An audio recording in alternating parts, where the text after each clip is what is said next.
A gente tem basicamente três situações que podem fechar, né, diagnóstico para síndrome dos ovários policísticos. Primeiro é aquela mulher que ela tem algum tipo de alteração no seu padrão menstrual. É a mulher que ou ela não menstrua, ou ela tem intervalos menstruais muito longos, habitualmente acima de 40, 45 dias. Isso é uma coisa que já chama atenção.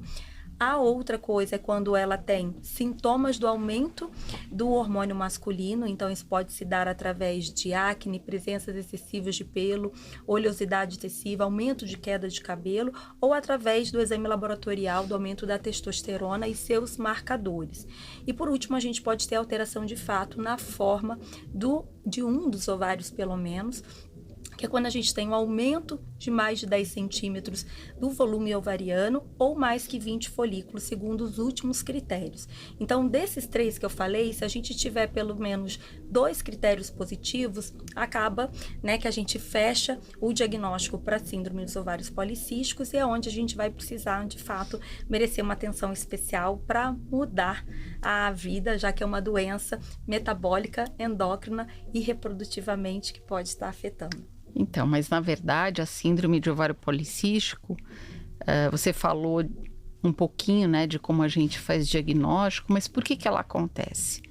Na verdade existe um defeito, né, na produção de um hormônio que estimula a ovulação, que a gente chama de FSH, e essas mulheres, elas não têm essa liberação desse hormônio de forma regular, e isso faz com que essa mulher, ela não ovule todo mês e não menstrue todo mês.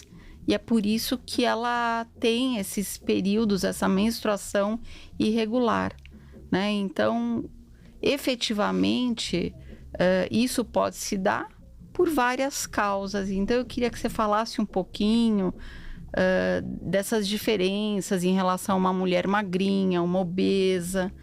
Como que qual a diferença entre essas mulheres? Na verdade, como eu falei, a gente tem uma alteração basicamente metabólica, né? Então, a gente pode ter até 90% das pacientes tendo aumento de peso, né? O que pode ser, de fato, aquele gatilho, né? Para alterar, principalmente a origem de tudo, é a alteração da insulina, né? Na verdade, os receptores de insulina, aumentando resistência insulínica, pode fazer com que essa mulher aumente esse hormônio e aí modifica o funcionamento desse ovário, levando a alterações de suspensão de ovulação e aumento da testosterona, que acaba trazendo a esses sintomas. Só que isso seria o mais fácil e o mais clássico, que são as mulheres que estão acima do peso, e a gente manda emagrecer como sendo, né, parte desse processo, mas a gente tem de 10 a 15% de mulheres que são mulheres magras.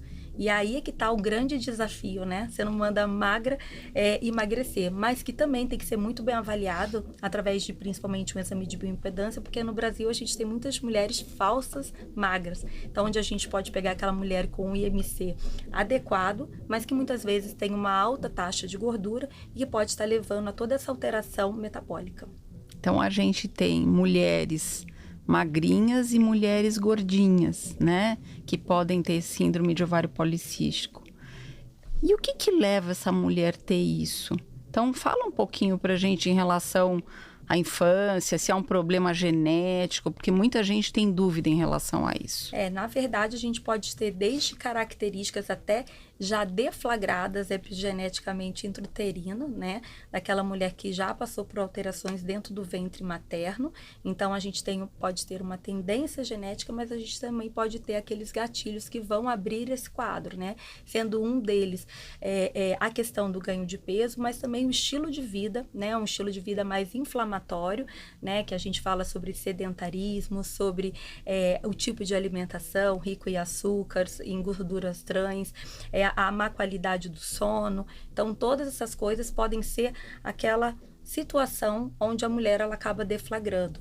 Então, tem mulheres que podem estar pré-determinadas geneticamente a ter essa tendência, mas a gente sabe que nós temos ainda a oportunidade, através desse mecanismo da epigenética, de poder modular o nosso corpo e não deixar abrir esse quadro, né? Então, se a gente pode modular a genética do nosso corpo, isso quer dizer que, na verdade, uma obesidade na infância pode predispor essa criança a ter a síndrome de ovário policístico quando ela entrar na puberdade.